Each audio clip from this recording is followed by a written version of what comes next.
전자기판이나 반도체를 다루다 보면 골드 CPU라는 이름으로 불리는 부품들을 자주 접하게 됩니다. 외형만 놓고 보면 이 부품들은 하나의 범주로 묶이기 충분해 보입니다. 그래서 현장에서는 흔히 이건 골드 CPU다라는 말 한마디로 정리되곤 합니다. 하지만 이 부품들을 조금 더 자세히 들여다보면 같은 골드 CPU라는 이름 안에서도 설계 배경과 역할, 그리고 구조에는 상당한 차이가 존재합니다. 그리하여 오늘 영상에서는 이 골드 CPU들 가운데 서로 다른 15종을 골라 한자리에 모았습니다. 이 안에는 컴퓨터 시스템에서 사용되던 부품도 있고 산업장비, 통신장비, 혹은 특정 환경을 전제로 제작된 부품도 섞여 있습니다. 생산 시기와 사용 목적, 적용된 시스템은 서로 다르지만 공통적으로 세라믹 패키지와 금속 캡 구조를 가지고 있다는 점에서 골드 CPU라는 이름으로 묶일 수 있는 부품들입니다. 오늘은 25종의 골드 CPU를 같은 기준에서 분석하고 그 결과를 정리해 보려고 합니다. 핵심은 단순합니다. 서로 다른 골드 CPU들의 캡에는 금이 어떤 비율로, 어떤 구조로 포함되어 있을까? 이 질문에 대해 분석 결과를 통해 하나씩 살펴봅니다. 이번 분석에서 기준으로 삼은 부분은 금속 캡 부분입니다. 캡은 세라믹 패키지에 부착된 금속 구조물로 내부 칩을 보호하고 열과 신호 안정성에 영향을 주는 역할을 합니다. 이번에는 이 캡 표면을 대상으로 분석을 진행했고 각 캡에서 검출되는 금속 조성과 비율을 확인했습니다. 따라서 오늘 영상에서 다루는 수치는 각 골드 CPU의 캡 표면 금속 조성 데이터입니다. 이제부터는 실제 분석 결과를 기준으로 골드 CPU를 하나씩 살펴보겠습니다. 첫 번째 분석 대상은 인텔 i486 계열 골드 CPU입니다. 캡 표면 분석 결과, 금은 약 48%대, 니켈은 30%대 중반, 철 계열 금속이 함께 검출됩니다. 이 조성은 캡이 니켈 기반 합금 구조를 이루고 있으며 금이 주요 구성 성분 중 하나로 상당한 비중을 차지하고 있음을 보여줍니다.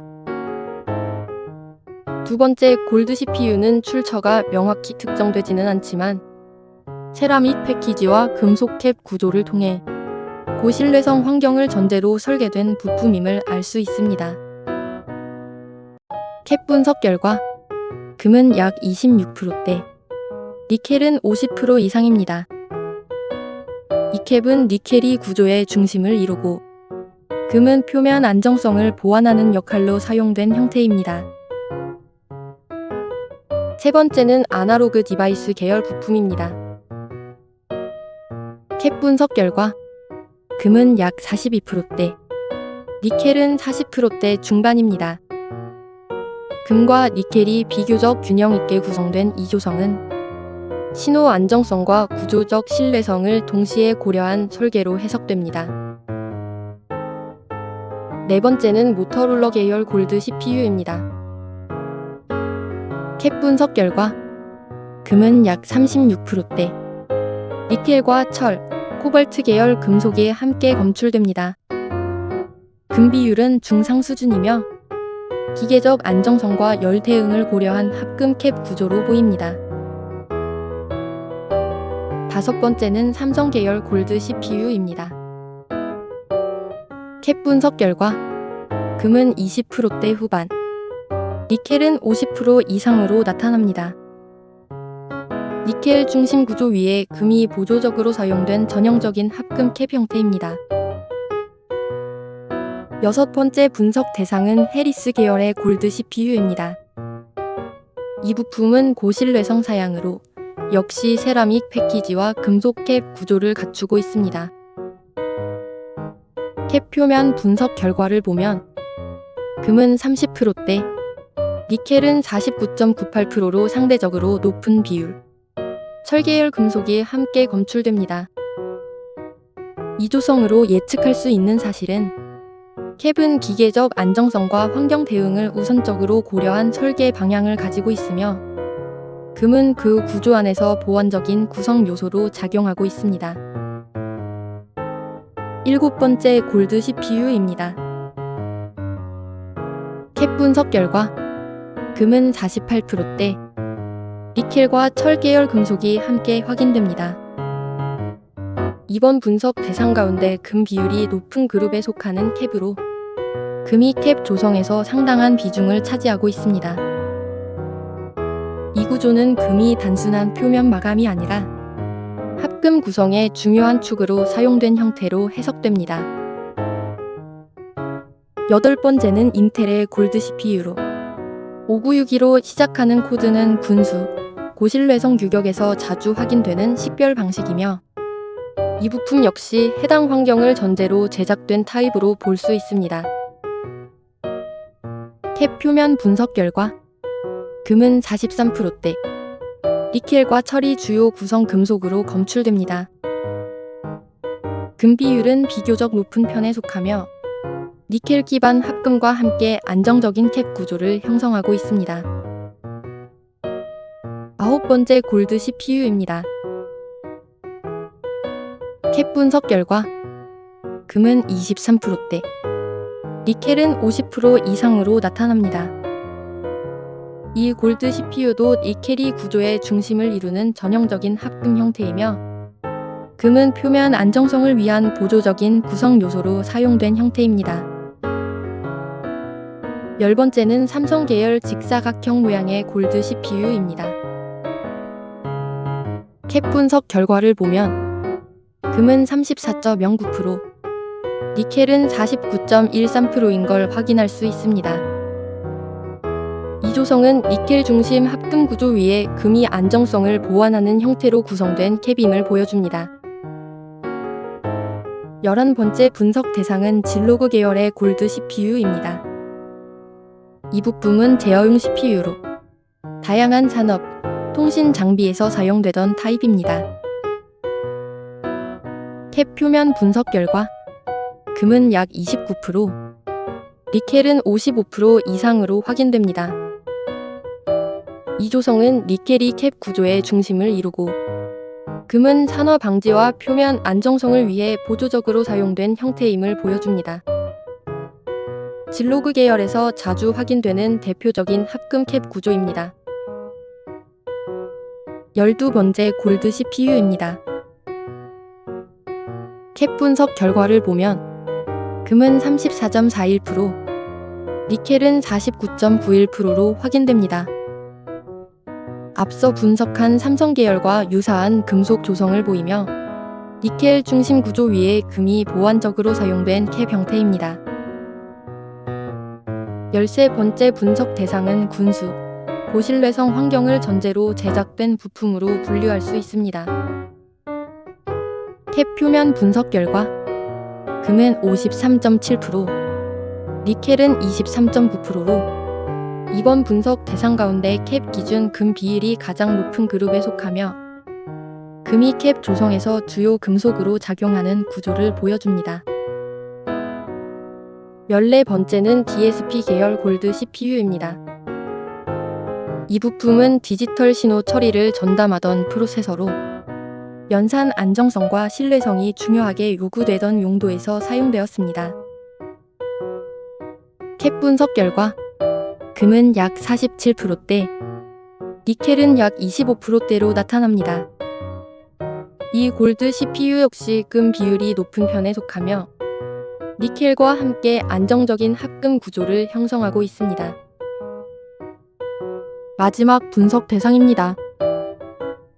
이 부품 역시 세라믹 패키지와 금속 캡 구조를 갖추고 있으며 캡 표면 분석 결과 금은 27.37%, 니켈은 55.01%로 확인됩니다. 니켈 중심 합금 구조 위에 금이 표면 안정성을 위해 사용된 형태입니다. 지금까지 15종 골드 CPU에 대한 캡 기준 개별 분석을 확인해봤습니다. 이제는 이 결과들을 한 번에 놓고 보면서 전체적으로 어떤 흐름이 나타나는지 정리해볼 차례입니다. 먼저 눈에 들어오는 것은 캡 표면에서 확인된 금 비율의 폭입니다. 이번 분석 대상에서는 금 비율이 20%대에 위치한 캡도 있었고 30%대, 40%대, 그리고 50%를 넘는 캡도 함께 확인됐습니다. 같은 골드 CPU라는 범주 안에 있지만 캡 기준 금 조성은 결코 하나의 수치로 묶이지 않습니다. 금 비율이 40% 이상으로 나타난 캡들은 몇 가지 공통적인 특징을 보입니다. 이 그룹에 속한 부품들은 DSP 계열이나 고신뢰성, 특수 환경을 전제로 설계된 경우가 많았습니다. 캡 조성을 보면 금이 단순히 표면에 얇게 도포된 형태가 아니라 니켈과 함께 합금 구조의 중심을 이루고 있는 경우가 많습니다. 이런 구조에서는 금이 정기적 안정성과 산화 저항성, 장기 신뢰성 확보에 중요한 역할을 합니다. 금 비율이 30%대에 위치한 캡들은 금과 니켈이 비교적 균형 있게 조합된 형태를 보이며 구조적 안정성과 기능적 요구를 동시에 만족시키는 방향으로 설계된 것으로 해석됩니다. 금 비율이 20%대에 위치한 캡들은 니켈 비율이 매우 높게 나타나는 경향을 보입니다. 이 구조에서는 니켈이 캡의 기계적 틀을 담당하고 금은 표면 안정성과 보호 기능을 중심으로 사용됩니다. 외형은 동일한 금색 캡이지만 내부 조성에서는 금의 역할과 비중이 상대적으로 제한적인 구조입니다. 이번 분석에서 또 하나 눈에 띄는 점은 금 비율과 니켈 비율의 관계입니다. 대체로 금 비율이 높아질수록 니켈 비율은 낮아지고 금 비율이 낮아질수록 니켈 비율은 높아지는 경향이 나타납니다. 이는 캡이 단일 금속이 아니라 서로 다른 역할을 가진 금속들이 조합된 구조물이라는 점을 분명하게 보여줍니다. 이번 분석을 통해 확인할 수 있는 또 하나의 흐름은 외형과 내부 조성은 항상 일치하지 않는다는 점입니다. 겉으로 보기에는 비슷한 금색 캡을 가진 골드 CPU라도 캡 내부의 금속 조성은 상당히 다른 경우가 많습니다. 같은 골드 CPU라는 이름 아래에서도 설계 목적과 사용 환경에 따라 캡의 금 조성이 달라진다는 점이 분석 결과를 통해 드러납니다. 캡은 골드 CPU 전체 구조 중 일부에 해당하는 요소이지만 그 설계 방향은 해당 부품의 성격을 간접적으로 보여주는 단서가 됩니다. 금이 많이 사용된 캡에서는 안정성과 신뢰성이 강조되고 니켈 중심 구조의 캡에서는 구조적 강도와 내구성이 중요하게 고려된 흔적이 나타납니다. 이번 분석의 의미는 특정 CPU 하나의 수치에 있지 않습니다. 서로 다른 15종의 골드 CPU를 같은 기준으로 분석하고 그 결과를 한 화면에 놓았을 때 어떤 분포와 흐름이 나타나는지 확인할 수 있었다는 점에 있습니다. 이 흐름은 골드 CPU라는 범주가 얼마나 넓고 다양한지를 자연스럽게 보여줍니다. 오늘 영상에서는 골드 CPU라는 하나의 범주 안에서도 금의 구성과 비율이 얼마나 다양한 스펙트럼을 이루고 있는지 확인할 수 있었습니다. 이런 데이터는 골드 CPU를 이해하는 데 필요한 하나의 기록으로 남습니다. 부품을 분류하고 구조를 이해하고 차이를 구분하는 과정에서 이런 분석은 계속해서 쌓이게 됩니다. 저희는 앞으로도 이와 같은 방식으로 실제 부품과 실제 분석 결과를 바탕으로 하나씩 정리해 나갈 예정입니다. 서로 다른 부품들을 같은 기준에서 비교하고 그 안에서 나타나는 차이를 기록해 나가겠습니다. 구독과 좋아요, 알림 설정을 통해 앞으로의 이야기도 함께 해주세요.